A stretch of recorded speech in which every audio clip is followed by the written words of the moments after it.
everybody, and welcome to today's Hotspotting podcast, where I'm joined by my special guest, Ben Kingsley, the chair of the Property Investors Council of Australia, also known as PICA. As you all know, at Hotspotting, we're passionate about helping investors make informed decisions and protect their interests when it comes to all things real estate. And one of the ways we do that is by supporting initiatives like the PIPA Annual Investor Sentiment Survey, which is crucial in capturing the pulse of the property investment community. So let's dive into it. Ben Kingsley, thank you for coming on board today. I'm really excited to have you on, and obviously a really important time to be having these discussions. Yeah, absolutely, Tim. It's an absolute pleasure to be here. And I'm really looking forward to passing on some really important information, and hopefully we can get some action and help from your community. Yeah, look forward to it.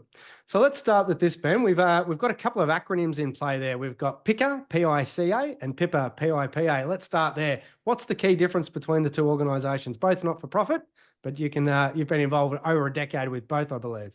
Yeah, I have. So I had the luxury and privilege of being involved on the board of PIPA, the Property Investment Professionals Australia, and also chairing that association for a good few years there as well.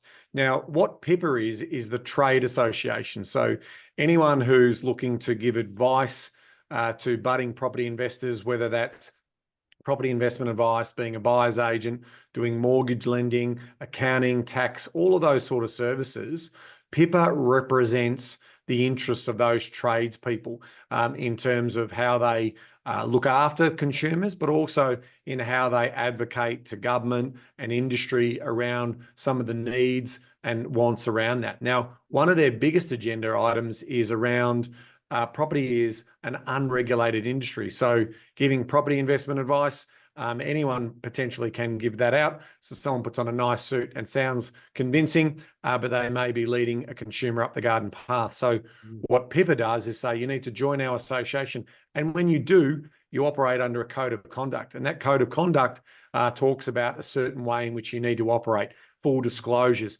in clients' best interests, and those types of things. So that is who PIPA is. And then if we're talking about PICA, the Property Investors Council of Australia, that was spun off from PIPA in around 2017. So what I wanted to do in terms of creating this non-for-profit association that I'm currently chair of now is to give a voice to the actual consumer. So it's all well and good that trade can have a voice and talk to industry, but what we were seeing is these mum and dads, these everyday Australian property investors who were running these small private rental accommodation businesses. How are we going to get their voice out to industry and to obviously the regulators and the governments? And so part of that work that we set about doing was to just organise those people into a group, and then to obviously be a voice and advocate on behalf of all of us property investors. Yeah, of course. And no doubt when you are talking to policymakers, if you've got the PIPA hat on, they're saying, well, of course you're going to say that you're protecting an industry, but PICA is a really important piece of the puzzle because it's actually operating on behalf of the end investor. Yeah, Tim, what we've seen since around 2015, we've definitely seen a trend in regards to what the regulators are doing in terms of looking at property, looking at obviously for owner-occupied purposes, but also for investment purposes. And we've noticed that obviously there's a lot more intention around regulation, intention around tax policies, to try and, in their mind, potentially get a bit more of a level playing field.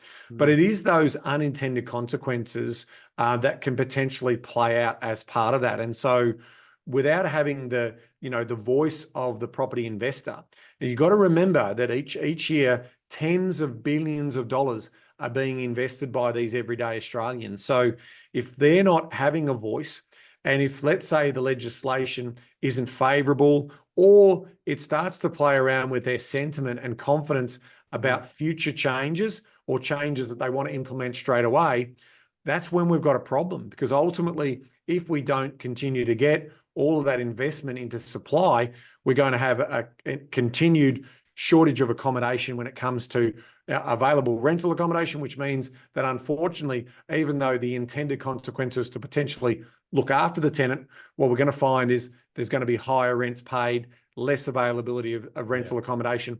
And then when you think about more at a macro level, the economic activity is really important to have human mobility. And so if you can't move people for job opportunities or create that economic flywheel that I often talk about, then that's a problem. And that's problematic for building societies, increasing living standards and the like. So it really is important that ultimately the investor has a choice, whether they invest in property or they invest in the share market or do whatever. And so if they're not feeling the love, if they're not feeling like they're getting heard as the property owner or as the future investor, then ultimately they're going to demonstrate that with their wallet.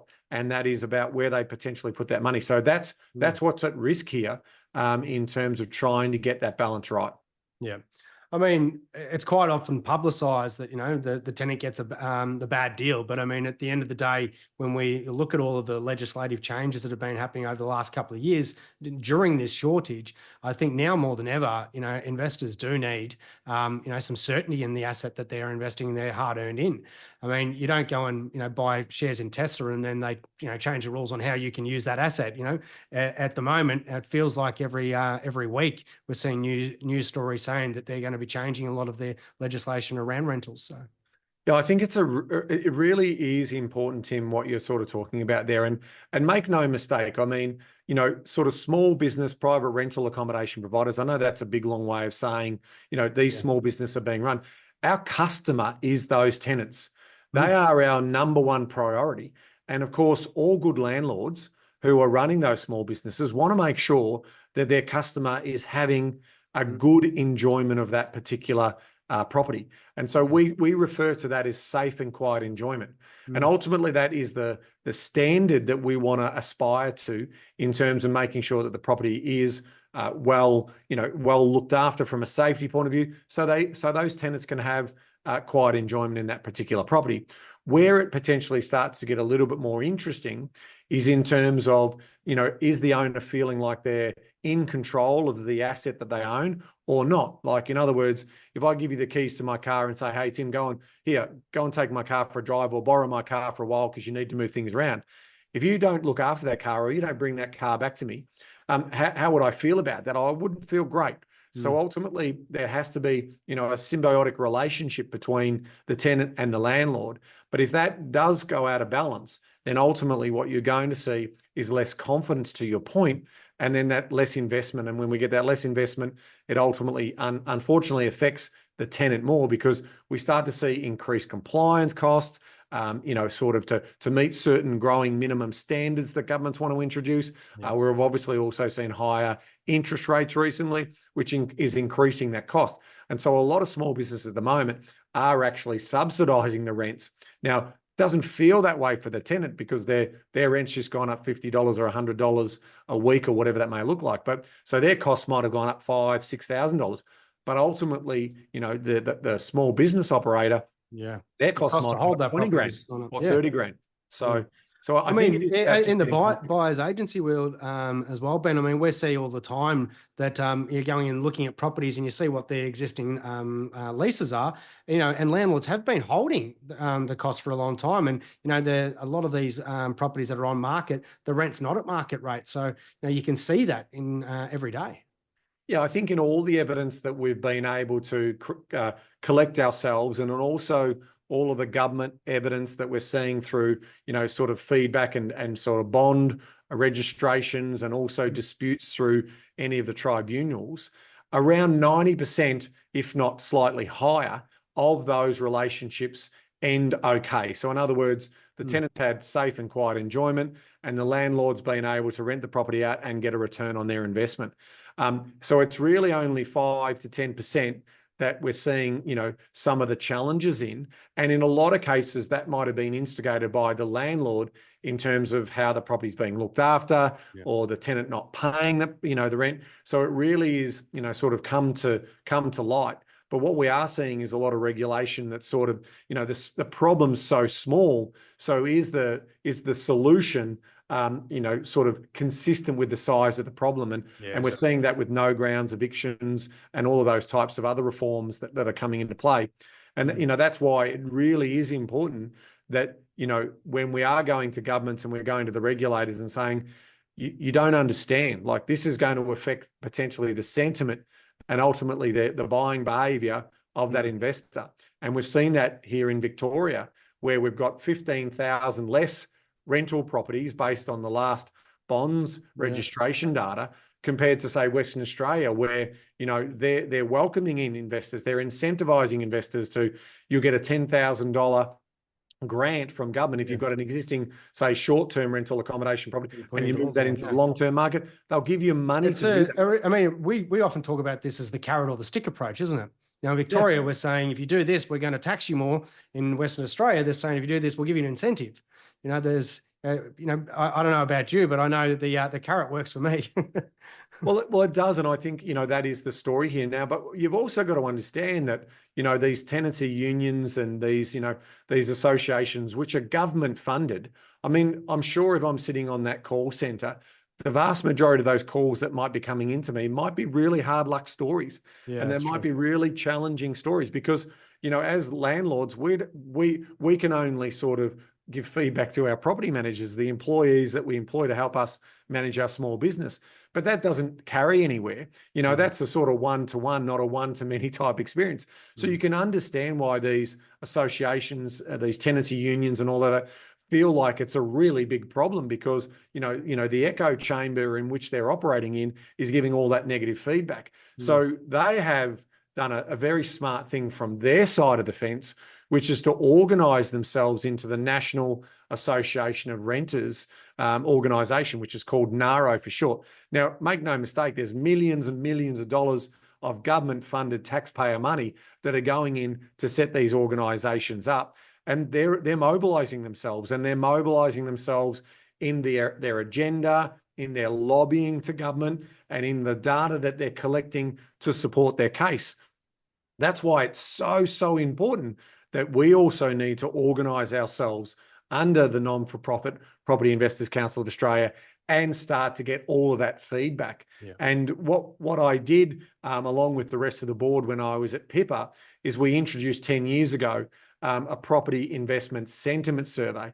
And this is the most thorough and investigative survey. It's an annual survey in its 10th year this year, where we are asking for that important information because we use this to lobby and prove to governments in terms of not only the actions of investors in the last 12 months, but also how they're feeling and the sentiment and what they might do if legislation was to change. And so that's why we're putting this big call out today in terms of asking people to take the 20 minutes that it's going to take. It's a very thorough survey, and that gives it its rigor. The 10 years gives it, you know, its credibility in terms of what it is. So we want to get thousands of people to respond to this survey because, you know, one example is it changed legislation in Queensland. Once we got this data, along with our lobbying efforts, it was very difficult for the government to ignore the fact that it was going to run the risk of sending people into other states and territories. So we've seen that again, the example I used in Victoria. So it really, really is important that we. And interestingly, like looking at the results of it from last year, you know, there was certainly a lot of evidence that, you know, here in Victoria, investors were going to sell up, and we've started to see that come out in the PEXA results. So, you know, we've got our finger on the pulse, and I think for this to be, you know, as valuable as we think it can be, it needs to have volume. We need as many people to complete this as possible. Yeah, and I think what's really important is even though it's very thorough and in-depth, it's also anonymized. So no one can identify you as the investor. So we will ask you questions about, do you currently own investment properties? How many? Or if you're a future budding property investor, we'll ask you which state you live in, what's your age profile and sort of your sex profile. We'll also, you know, sort of then ask for income, but then that sort of frames it up. But again, we don't know who you are. We don't know what suburb you're living in. And then we go into a series of different sort of questions. So profile you first anonymously, and then we want to talk about government tenancy reform. So how are we feeling about that? What would we think would be a step too far in terms of reform that we would lose confidence in making your ongoing investment or your future investment? You know, what are the sort of operating or holding cost challenges that you've seen come up in the last 12 months? And is that making it more difficult for you to run your small business? Then we go into the general market sentiment. So what's happening for you in terms of what you're feeling about the market?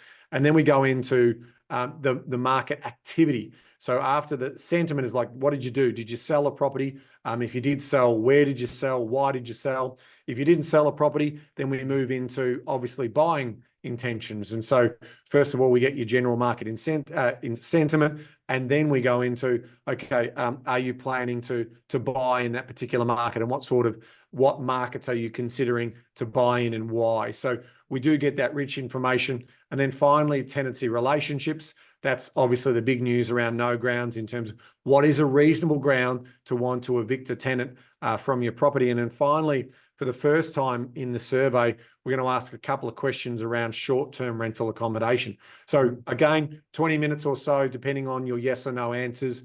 The more activity, so you've done some buying and selling during the last 12 months, it's going to take a little bit longer because we've got a few more questions for you. But if you haven't done those, but we still want to get what your intentions are and how you're feeling about the market. So, and that will again be the foundations of the actions and the lobbying that we do both at the state level, but also at the federal level, both through PIPA and also through PICA. Yeah. Very good. Well, I think we've seen evidence in the last couple of years of borderless buying as well. And I think one of the things that stands out to me, Ben, is that, some of these legislative changes, investors just aren't aware of. It might not be happening in the state you live in. It's not in the media here. So being a member of PICA gives you some transparency on what's going on, and it gives us a line sight into what can happen in the future, and hopefully the ability to stop some things happening and give us a voice at the table. So do you have some examples of, the sort of work that PICA's been doing in recent times? Well, I think you hit the nail on the head there, Tim. It's actually one of the questions we asked. Have you been contacted by government to tell you about the reforms that are happening in the business that you run? I would say effectively 95% of people wouldn't even know. And if they're relying on their property manager to tell them, well, remember that property manager is employed by you. Do they want to share bad news with you or not? So there's some of the examples of why it really is important for us to. But it's also often too late. By the time it gets to them, it's already in place. Yeah, well, let's take, for example, what happened in South Australia, right, where, we didn't understand. They weren't sort of public about some of the reform reviews to do. So they went and spoke to the Real Estate Institute of South Australia, who said, we feel like we've got the balance right, without actually consulting the actual property investor owner. Now, what we've seen there is some ridiculous legislation, around that if you've got a fixed term lease in place and you fall into a hardship, you can't sell the property without removing the tenant.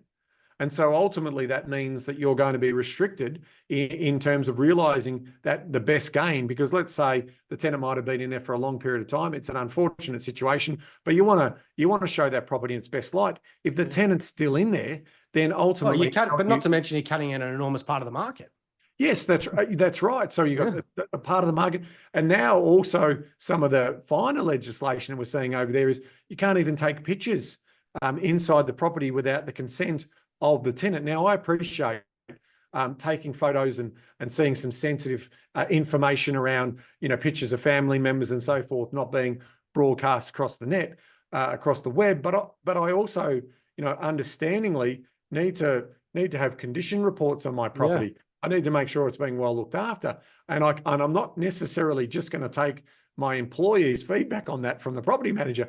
I want to see some of that information. And so, well, it's maintenance and things as well. Correct. Yeah. So all of those important things. So I really find that, it's a challenging situation. Now, if we had been engaged and got to the table where we could sort of say, this is going to upset a lot of property owners, and you understand the unintended consequences of what you're trying to do here, then ultimately that's what's going to play out. And again, it took a long time for people to learn about the 133 reforms that were introduced into the Victorian market. That was, way back in March of 2021. And now that combined with increased land taxes, we are seeing that landslide. In fact, I was told by a colleague today that Tim Pallas, the treasurer here in Victoria, has openly, finally admitted that we really can't do much more with the investor and also the business owner.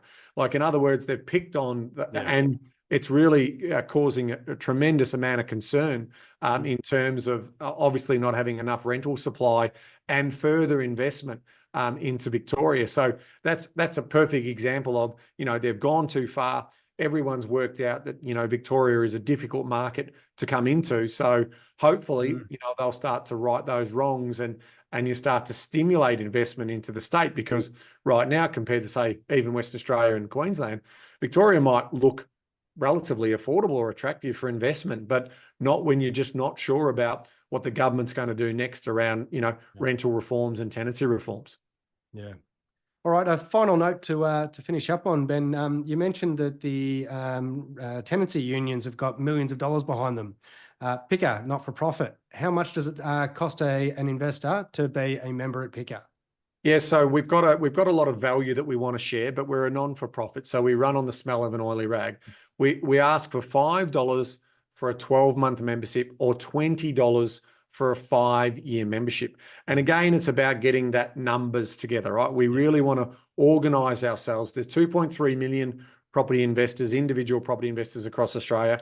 If we can get all of that group coordinated and organised, like what we're seeing the tenancy unions to do in representing the tenants, we can then start to advocate and lobby, and they will take notice of us because of the size and scale that we need to grow to. So that's really important. In addition to that, what does your $5 give you? There's some excellent webinars from some of the leading experts in the property industry. So they're available on demand. There's some great resource tools available on the website. There's also some, nice, great big lists of all the different research platforms and websites that you can go to. And again, we allow that to be downloaded. There's property manager checklists. So there's a lot of great little value in there as well, in addition to all of the webinars and the communication that we put out there. And of course, let's not forget the lobbying efforts that we do in terms of turning up and talking to politicians and writing submissions in regards to anything that affects our members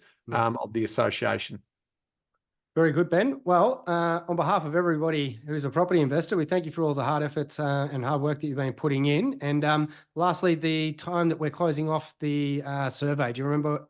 Yeah, so it's finishing up next week, I think the 22nd of August. So you've got to act soon. So hopefully if this comes out straight away, act soon. And I also, before I go, Tim, I also want to say thank you to you also. What a lot of people also need to understand is inside the national board, Tim has decided to join us on the national board, which is an amazing opportunity for us to use Tim's skills in terms of passing that knowledge on. And he's also the chair of the Victorian Advisory Council as well. So we're really pleased to have you coming on board, Tim, and sort of advocating like you do passionately through Hotspotting there in terms of looking after the interests of property investors. That's right. Look, from my perspective, this is the time that we need numbers. At the moment, obviously, you mentioned shortage. These are the times where all these problems are going to be coming up, when there's a massive shortage, and I hate to say it, but this is where government makes decisions in haste, and it affects a lot of us. So anybody who's a property investor, you're absolutely mad not to have a $5 membership. You get great resources, and it means we've got a seat at the table when all of these important decisions are made. So thank you again, Ben Kingsley. We look forward to having a chat again soon. For everybody to complete that survey, you'll find the links in the comments below. Thanks, and we'll see you soon. Thank you.